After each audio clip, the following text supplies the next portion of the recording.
Kesaksian akhir abadi W.S. Rendra.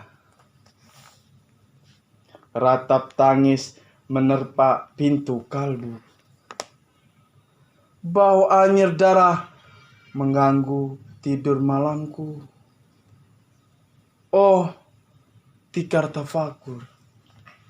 Oh, bau sungai Tohor yang kotor. Bagaimana aku akan bisa membaca keadaan ini? Di atas atap kesepian nalar pikiran yang digalaukan oleh lampu-lampu kota yang bertengkar dengan malam akan menyuruhkan namamu. Wahai para leluhur Nusantara, oh Sajaya, leluhur dari kebudayaan tanah, oh Punawarma, leluhur dari kebudayaan air. Kedua wungsumu telah mampu mempersekutukan budaya tanah dan air. Oh, Resi Kuturan. Oh, Resi Niranta. Empuh-empuh tanpa yang penuh kedamaian.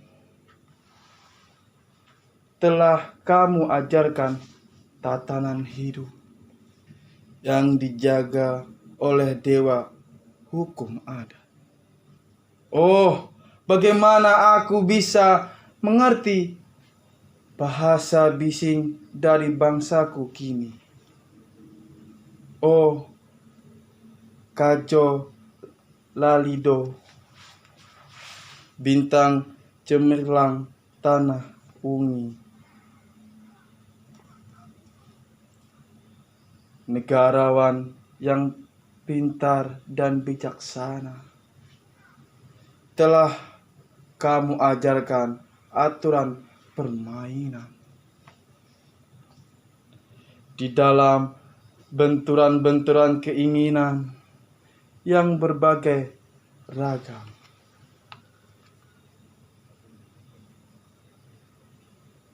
Di dalam kehidupan, ade, bicara, rapang, dan wari.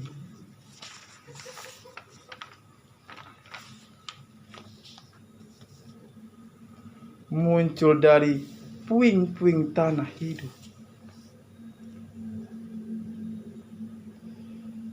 yang parak poranda, kejahatan kasat mata, tertawa tanpa pengadilan,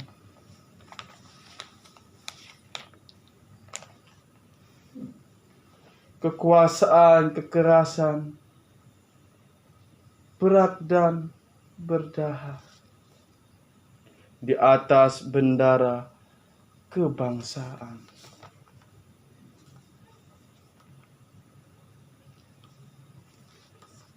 Oh, anak cucuku di zaman, bagaimana aku kalian baca prasasti dari zaman kami? Apakah kami akan mampu menjadi ilham kesimpulan?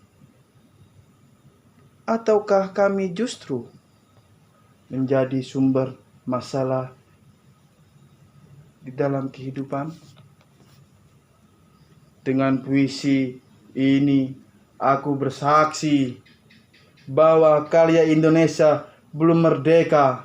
Karya yang tanpa hak hukum bukanlah karya merdeka. Hak hukum yang tidak dilindungi oleh lembaga pengadilan yang mandiri. adalah hukum yang ditulis di atas air.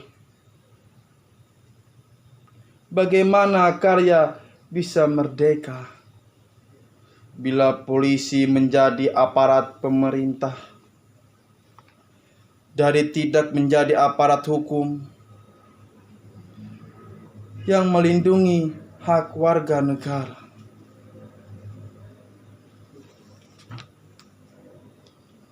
Bagaimana karya bisa merdeka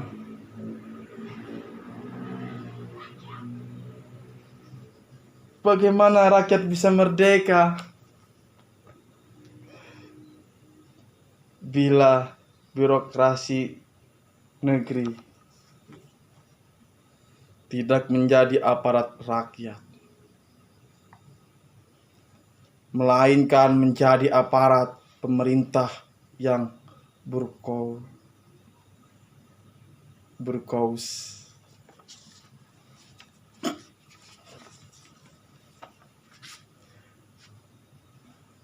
Bagaimana rakyat bisa merdeka bila hak pilih mereka dipasung?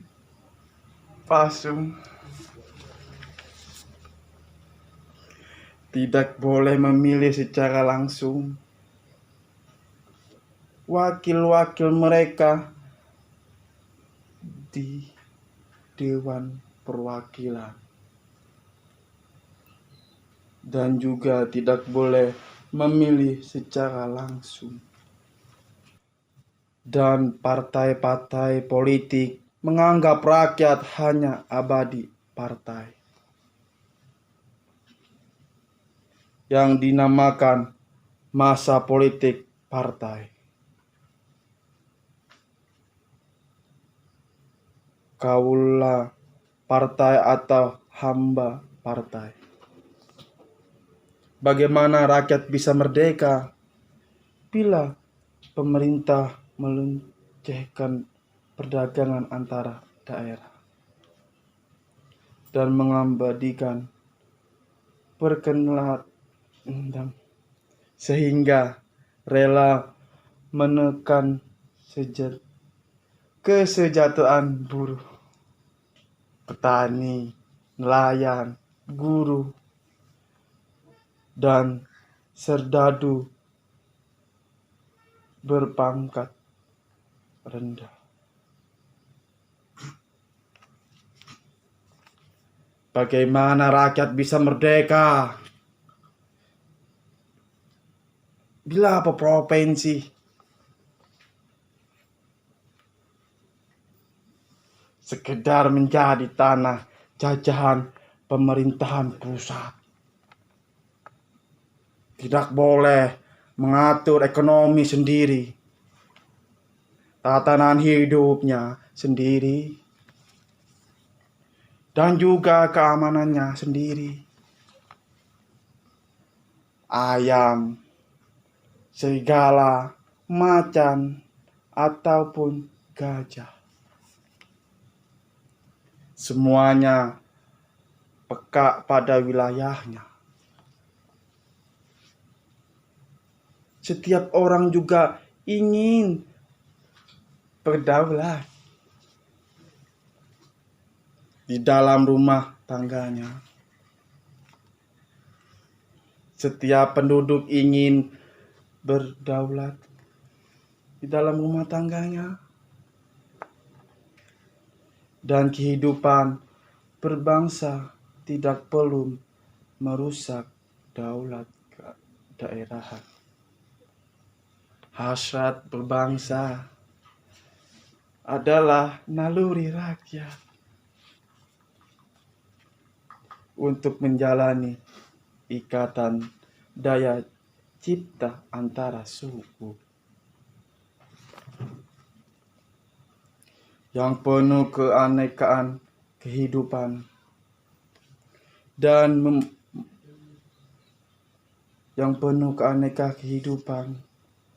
dan memaklumkan wilayah pergaulan yang lebih luas untuk merdeka bersama.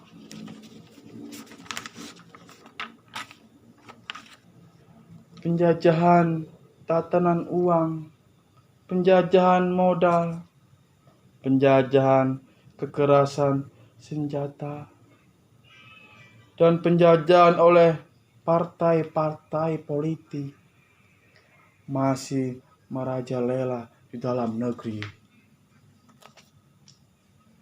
Dengan puisi ini aku bersaksi bahwa sampai saat puisi ini akan tanda tangan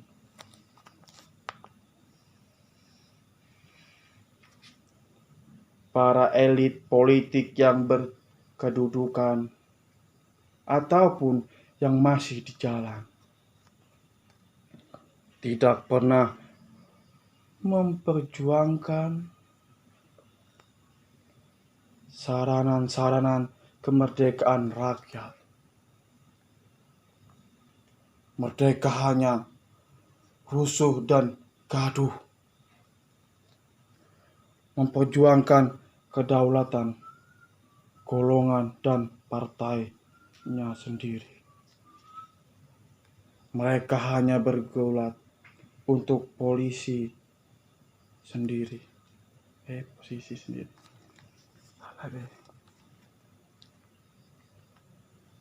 Mereka hanya bergulat